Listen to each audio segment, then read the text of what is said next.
இன்றைக்கி காலையில் பிரேக்ஃபாஸ்ட்டுக்கு கொண்டக்கடலை தோசை தான் செஞ்சுருந்தோம். மாவு முடியும் போது கடைசியாக ஒரு குட்டி தோசை ஒன்று கிடைக்கும்.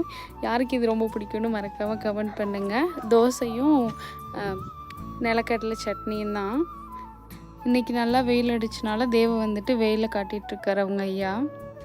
பேருக்கு தான் சம்மர் சீசன், ஆனால் எப்போ பார்த்தாலும் இங்கே மழை பெஞ்சிட்டு தான் இருக்குது. அதனால தான் சரி இன்றைக்கி வெயிலில் காட்டலான்னு கூட்டிகிட்டு வந்தோம். அப்புறம் சாப்பிட்டு முடிச்சதுக்கப்புறம் பாத்திரம்லாம் விளக்கிட்டு கிச்சனையும் க்ளீன் பண்ணியாச்சு. அப்புறம் இன்றைக்கி தேவ்குட்டியை குளிக்க வச்சுட்டு அவரையும் தூங்க வச்சுட்டு லஞ்சுக்கான வேலையை ஸ்டார்ட் பண்ணிட்டோம். எனக்கு இந்த கோவக்காய் மட்டும் வாரத்தில் எத்தனை நாள் செஞ்சாலும் சலிப்பே தட்டாது. எனக்கு ரொம்ப பிடிக்கும். நான் எப்போவுமே இதை அடிக்கடி செஞ்சு சாப்பிட்டுட்ருப்பேன். இன்றைக்கி வந்துட்டு முருங்கைக்கீரை கொஞ்சம் நிறைய இருந்தனால முருங்கைக்கீரை போட்டு சாம்பார் வச்சுட்டு அந்த முருங்கைக்கீரையில் பக்கோடாவும் நான் ரெடி பண்ணியிருந்தேன். கோதுமை மாவு வச்சு பண்ணுறது இது டேஸ்ட் சூப்பராக இருக்கும்.